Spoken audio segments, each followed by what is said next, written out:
Now they must decide which is the gravest threat to the United States and what can we do to prevent it.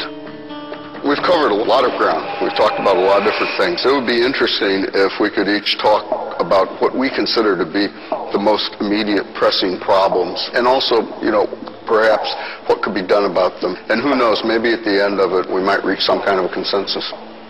Hugo, what would you...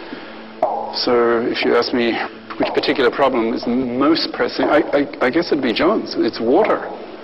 Because it's primary, right? It's basic. So if we can't solve that problem immediately, then God, the rest just collapses. I mean, imagine it. You turn on the faucet and nothing comes out. I was thinking, my God, if no water comes out of the faucet, I can't survive 6 months or 6 years. I can't survive 6 hours. One of the first casualties of running out of water is there's no water for sanitation. Disease starts to spread.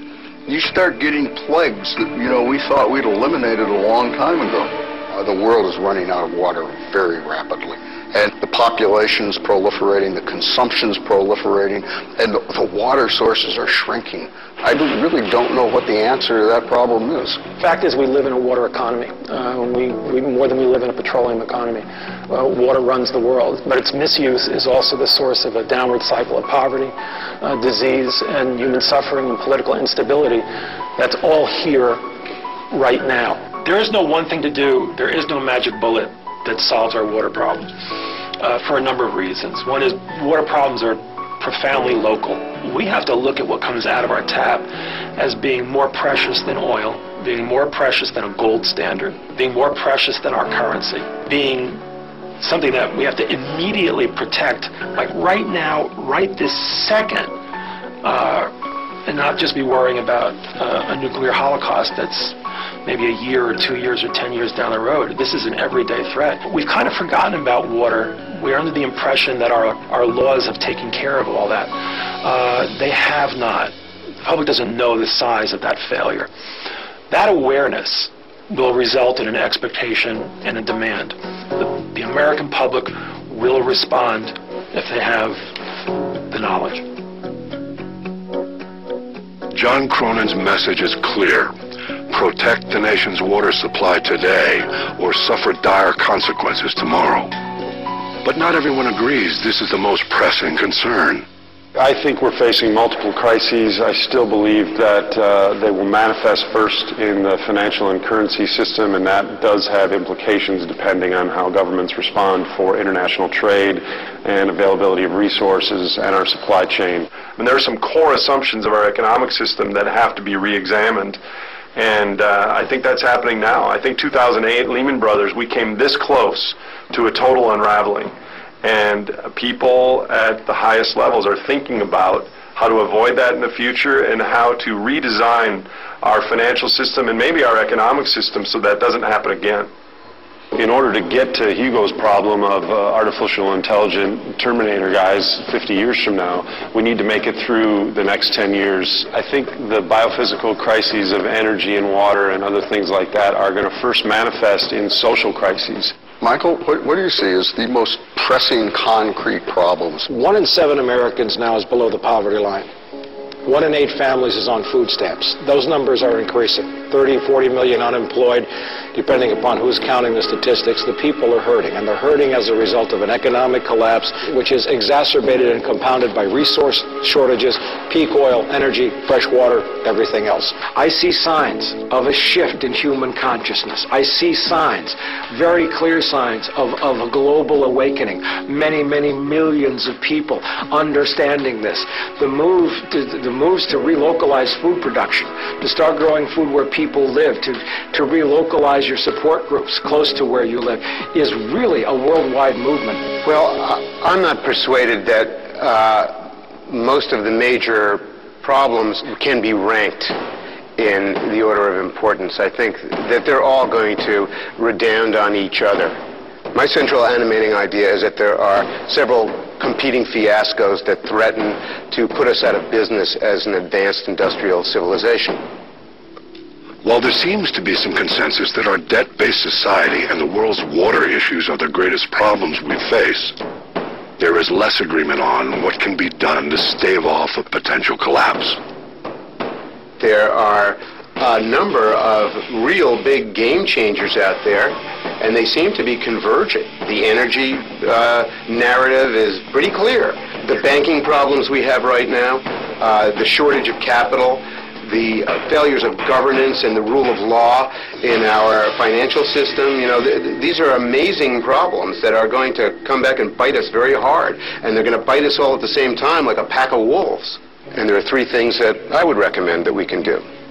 The first thing is that we can reestablish the rule of law in our banking and financial practice. Second thing I would propose is we need to direct our dwindling resources into the task of rebuilding local economies. The third thing that I think we need to do is rebuild the conventional railroad system in the United States, and we should do that right away. And if we don't do it, I'm not sure that there will be anything that will physically allow the United States to hang together as a culture, a people, and a nation. We've mentioned the collapse of advanced industrial civilization several times, and my gut and my research of historical civilizations suggests that our population will in the end be more resilient than some people give credit to. The average person needs to start thinking about a future where instead of more every year, there might be the same every year or less every year. I agree that we need to relocalize our food systems. We also need to relocalize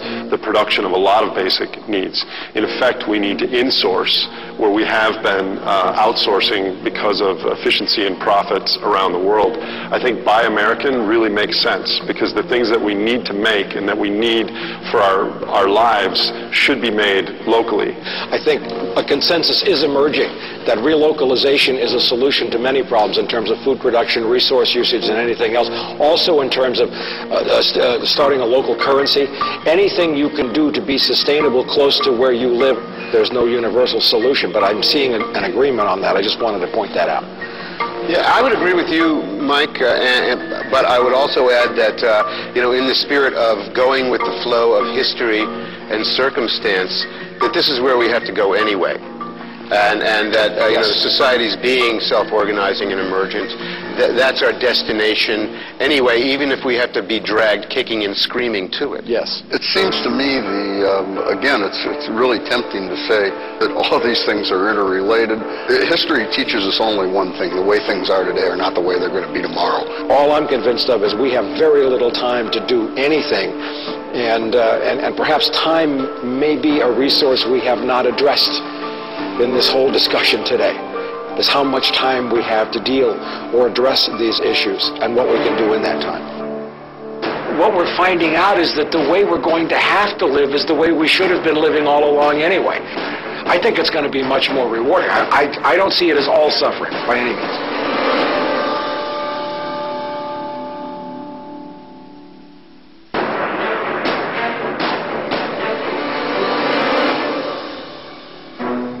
Modern life moves so quickly it's hard for us to stop and consider where it's going.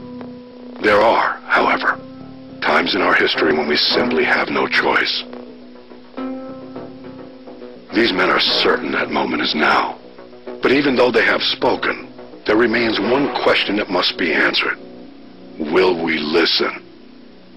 We've talked about a lot of extremely catastrophic problems. They are all really horrific problems. My sense of what the problems are hasn't changed at all. My sense of the dire emergency and the temporal urgency of addressing them has increased.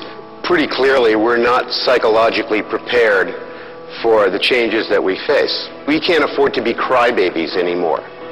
We can't afford to sit around wringing our hands. We have a very big to-do list.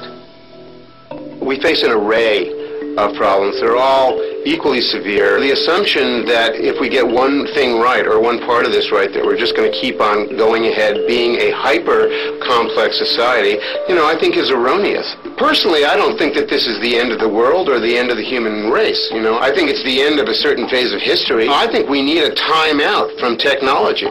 We're all obviously worried about the water shortage. Three of us seem to think that was really pressing, urgent, and scary. The other three also saw something else in the problems. When everything really goes down, one of the things you're going to be looking at is a global economic collapse. And money itself becomes a problem. I think the American financial system is completely unsustainable at these levels. We should all strive to be less wasteful, but our economic system is kind of based on waste. In terms of solutions, I think one solution that we all agreed on, we thought was paramount, was relocalization, decentralization. We pointed out that the average meal comes from 1,400 miles away. What you're looking at, if society breaks down, you're looking at mass famine. We are hopelessly too dependent on power grids, telecommunication grids, which are, in times of societal breakdown, we could well lose. What we're finding out is that the way we're going to have to live is the way we should have been living all along anyway, and in a way that's probably much more fulfilling from an emotional, a spiritual, and psychological, and the standpoint of human interaction. I think it's going to be much more rewarding. I don't see it as all suffering by any means. We have to be more self-sufficient. We can't rely on stuff to protect us that's thousands of miles away. In times of really great oppression, you need to band together. You need to help each other. You need to sacrifice for your friends, because at a certain point they're going to have to sacrifice for you. If we could somehow learn to work together, and we could come to see humanity as one community, probably nothing is impossible then. But as long as, you know, it's us against them, the in-group and the out-group, that kind of thinking is the road to perdition. In many respects, I felt I met my match, right? These guys were smart, really on top of their field, and amongst the best in the world in what they do. Part of the shock effect of you know, this meeting, this circle of 6 guys, was this big question mark that arose. I have it burned into my brain now, this question of, what if the lights go out? I will tell you one more solution that I think is really great. We're talking about these things. If nobody talks about these things, nothing happens. And quite frankly, the kind of public discourse I've heard is a deafening silence. We are the one species on the planet that will run into a burning fire to save a complete stranger. We're the one species on the planet that will organize our community to help a community on the other side of the world that we may never visit. We're the one species on the planet that has the compassion to make sacrifices to help another species. And that's why what Martin Luther King said is so important. You know, the arc of the universe is long, but it tends towards justice. Humans are a compassionate, caring species, and ultimately, I believe we end up taking care of each other.